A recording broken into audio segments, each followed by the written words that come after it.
सरकार द्वारा अंग्रेजों के जमाने के बनाए गए कानून को समाप्त कर आज से पूरे भारतवर्ष में नए कानून लागू कर दिए गए हैं, जिसमें अब पुरानी भारतीय दंड संहिता 1860 के स्थान पर भारतीय न्याय संहिता 2023 के नए नाम से जाना जाएगा। इसी प्रकार भारतीय दंड संहिता 1973 को अब भारतीय नागरिक सुरक्षा संहिता के नाम से जाना जाएगा। नए विधान दंड के बजाय अब न्याय के सिद्धांत पर आधारित होगा। नए विधान के तहत पीड़ित व्यक्ति को त्वरित न्याय मिलेगा। नए विधान में महिलाओं और बच्चों के लिए भी विशेष ध्यान दिया गया है और उनके अधिकारों को अधिक सुरक्षित किया गया है। 18 वर्ष से कम उम्र की युवती के साथ गैंगरेप करने वालों पर मृत्यु दंड का प्रावधान रखा गया है। इसी प्रकार महिला से शादी का झांसा देकर शारीरिक संबंध बनाने या पहचान छुपाकर शादी करने पर 10 वर्ष की सजा का प्रावधान है। नए कानून में पारदर्शिता का भी ध्यान रखा गया है, जिसके तहत घटनास्थल पर पुलिस द्वारा की जाने वाले कार्रवाई की वीडियो रिकॉर्डिंग भी की जाएगी। इसके अतिरिक्त घटना के साक्षीगणों के बयानों की भी वीडियो रिकॉर्डिंग भी होगी, जिससे पीड़ित को न्याय मिलने में और भी आसानी हो जाएगी।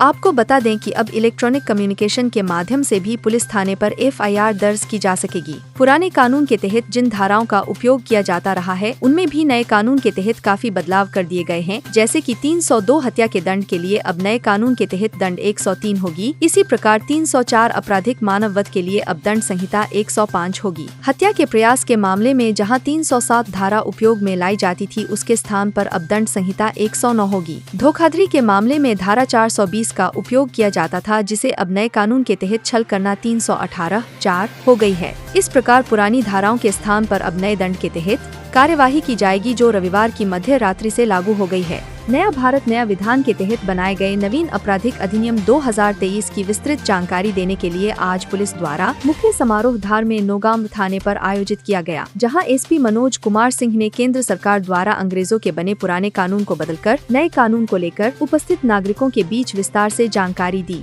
इस अवसर पर IG ग्रामीण अनुराग धार, विधायक मीना वर्मा, जिला पंचायत अध्यक्ष सरदार सिंह मेढ़ा तथा जिला विधिक सेवा केंद्र के सचिव अरुण सोनी विशेष रूप से उपस्थित थे, जिन्होंने नए कानून को लेकर अपनी बात जनता के बीच रखी।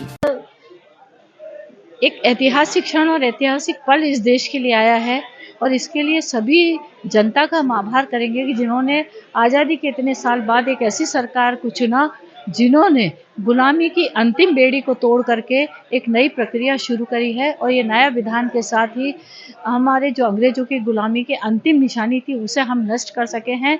नए नियम और नई प्रक्रिया, नए विधान को लेकर के आज देश नई दिशा में आगे बढ़ रहा है और प्रक्रिया को सरल करने के लिए माननीय प्रधानमंत्री मोदी जी का बहुत बहुत धन्यवाद, आभार। वर्षों से प्रतीक्षा कर रहे नागरिकों को आज एक नई चीज़ मिली है, नया विषय मिला है। पीड़ित को न्याय जल्दी से जल्दी मिलेगा, ये प्रक्रिया हुई है। इसके लिए हम सभी का धन्यवाद, आभार करते हैं और सबसे सहयोग की अपेक्षा रखते हैं कि सभी सहयोग करके इसको समझें और सही तरीके से लागू करने में पुलिस प्रशासन की मदद करें। धन्यवाद। आज से 3 कानून जो पुराने कानून थे, जो अंग्रेजों के समय के कानून थे, उसको चेंज करके आज से लागू किया जा रहा है। भारतीय न्याय संहिता, भारतीय नागरिक सुरक्षा संहिता और भारत साक्ष्य अधिनियम, ये तीनों कानून आज से लागू हो गए हैं और 12 बजे रात्रि से जो अपराध होंगे इन कानूनों के तहत। इन कानूनों को बनाने के लिए काफ़ी सहभागिता के साथ इसको निर्णय लिया गया था और काफ़ी 2019 से इस पे काम चल रहा था और ये 2023 में संसद में पारित हुआ था। तो ये कानून में काफ़ी सारी चीज़ें हैं जो त्वरित रूप से लोगों तक ये हमें उसको तक पहुंचाना है। ये वैज्ञानिक पद्धति पर आधारित रहेगा और इसमें सुगम भी है। महिलाओं और बच्चों के लिए विशेष रूप से प्रावधान है कि इसमें जहां वो चाहेंगे वहां बयान दे सकते हैं। हम सभी जितने भी इन्वेस्टिगेशन होगा और उसमें जो तलाशी होगी, जो बयान होंगे, वो सभी हम वीडियो रिकॉर्डिंग करेंगे और FSL की जांच जो होती है, टीम जो जाती है, उनको कुछ धाराओं में वो प्रावधान भी है। तो इन सब चीज़ों के लिए हम लोग पूरी तरह से हमारे जो लोग हैं वो तैयार हैं और उन लोग की ट्रेनिंग भी हुई है।